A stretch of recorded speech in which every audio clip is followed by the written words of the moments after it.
الحمدللہ نحمدہ ونصلی علی رسولہ الکریم اما بعد۔ معزز سامعین، میری پیاری بہنوں اور میرے پیارے بھائیوں،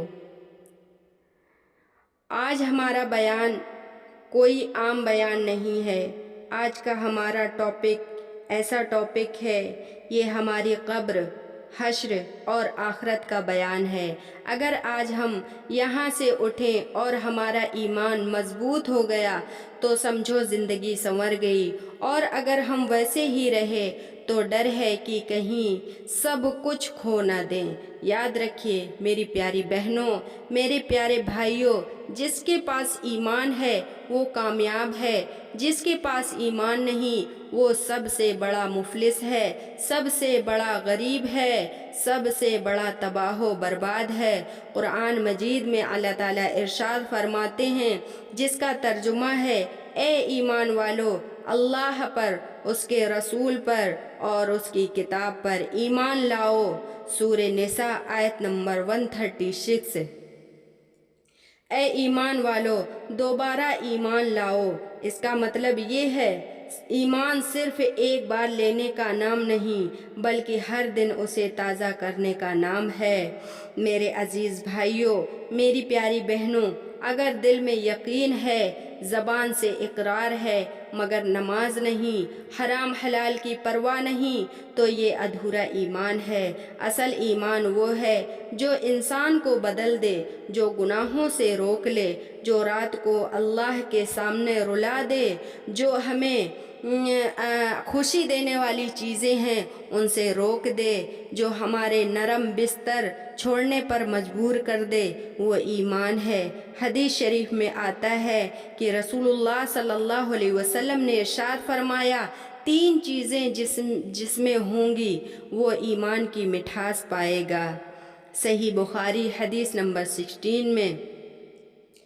سب سے پہلی چیز ہے اللہ اور اس کے رسول سے سب سے زیادہ محبت، مطلب ہم محبت کریں لیکن سب سے زیادہ ہمارے دلوں میں محبت اللہ اور اس کے رسول کی ہونا چاہیے۔ دوسری ہے صرف اللہ کے لیے محبت۔ تیسری چیز ہے کفر سے نفرت۔ سوچئے میری پیاری بہنوں، کیا ہمیں ایمان کی مٹھاس آتی ہے؟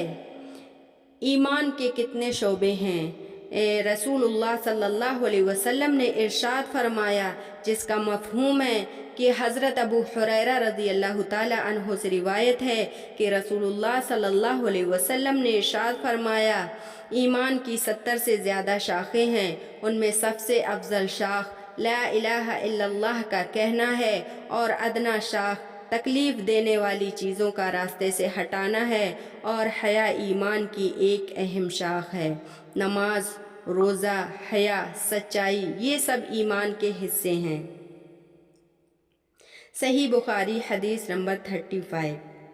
ایک نوجوان کا واقعہ ہے کہ ایک نوجوان تھا، گناہوں میں ڈوبا ہوا تھا، نیکیوں سے دور بھاگتا تھا، گناہ ہر وقت کرتا تھا، بے حیائی، بے حرمتی، گناہوں میں ڈوبا ہوا تھا۔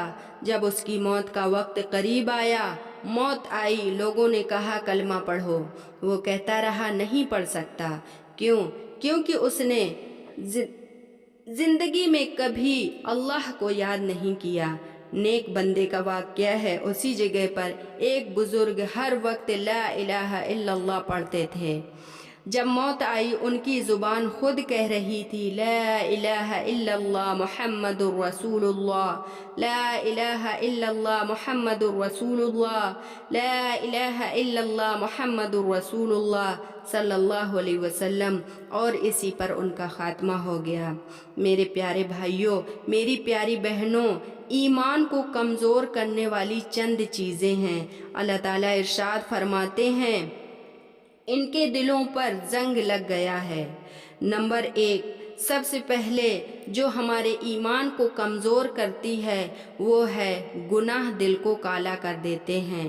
دوسری چیز ہے نماز چھوڑنا، تیسرا ہے حرام کمائی، چوتھا ہے بری صحبت۔ میرے عزیز بھائیوں، قبر کا کیسا ہولناک منظر ہوگا۔ اگر ہمارا ایمان اچھا نہیں ہے تو اللہ ہی جان سکتا ہے ہمارا کیا ہوگا۔ میرے عزیز بھائیوں، میری پیاری بہنوں، ایک حدیث شریف میں آتا ہے کہ رسول اللہ صلی اللہ علیہ وسلم نے ارشاد فرمایا، تم میں سے کوئی مومن نہیں ہو سکتا جب تک اس میں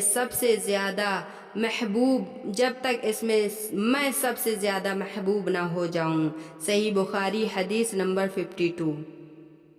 ایمان مضبوط کرنے کے کچھ طریقے ہیں، ان کو اگر ہم اپنائیں گے تو انشاءاللہ ہمارا ایمان مضبوط ہوگا۔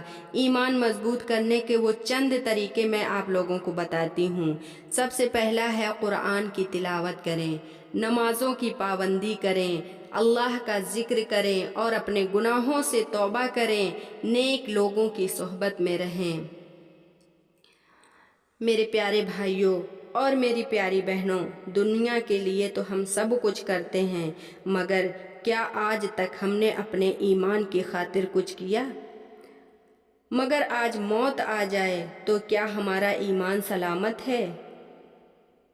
چلیے اب اللہ سے دعا کر لیتے ہیں، یا اللہ، یا رحمان، یا رحیم، ہم تیرے گناہگار بندے ہیں، ہماری زندگی گناہوں سے بھری ہوئی ہے۔ یا رب، ہم مانتے ہیں ہم نے تجھے بھلا دیا، ہم نمازوں میں کوتاہی کرتے رہے۔ یا اللہ، آج تیرے سامنے ہاتھ اٹھائے ہیں، خالی ہاتھ مت لوٹانا میرے اللہ، خالی ہاتھ مت لوٹانا میرے رب، خالی ہاتھ مت لوٹانا۔ یا رب، ہمارے دلوں میں سچا ایمان پیدا فرما۔ یا اللہ، ہمارے دلوں کے زنگ کو دھو دے، ہمیں نور ایمان عطا فرما۔ یا رب، ہمیں دکھاوے والا نہیں، سچا پختہ ایمان دے دے۔ یا اللہ، ہمیں گناہوں سے نفرت دے دے اور نیکیوں سے محبت دے دے۔ یا رب، جب موت آئے تو ہماری زبان پر لا الہ الا اللہ محمد رسول اللہ ہو۔ یا اللہ، قبر کو ہمارے لیے جنت کا باغ بنا دے، حشر کے میدان میں ہمیں رسوا نہ کرنا۔ یا اللہ، ہمیں اپنے نبی کریم صلی اللہ علیہ وسلم کے سائے میں جگہ دینا۔ یا رب، ہمیں جنت الفردوس عطا فرمانا۔ یا اللہ، ہمارے ماں باپ کی مغفرت فرما، ہماری اولاد کو نیک بنا۔ یا رب، اس مجلس میں اس بیان کو، اس ویڈیو کو جنہوں نے سنا، جنہوں نے آمین بولا اور آگے شیئر کیا، سب کے دلوں کو ایمان سے بھر دے۔ یا اللہ، سب کے دلوں کو ایمان سے بھر دے، ان کی جائز حاجات، جائز خواہشات پوری فرما۔ یا اللہ، وہ جس مصیبت میں، جن تکلیفوں میں گرفتار ہیں، یا اللہ، ان کی ان تکلیفوں سے، ان مسئلوں سے، ان بیماریوں سے، ان پریشانیوں سے نجات دے دے۔ یا اللہ، ہمیں کبھی ایمان سے محروم نہ کرنا۔ آمین آمین یا رب العالمین۔ وآخر دعوانا ان الحمد للہ رب العالمین۔ السلام علیکم ورحمۃ اللہ وبرکاتہ۔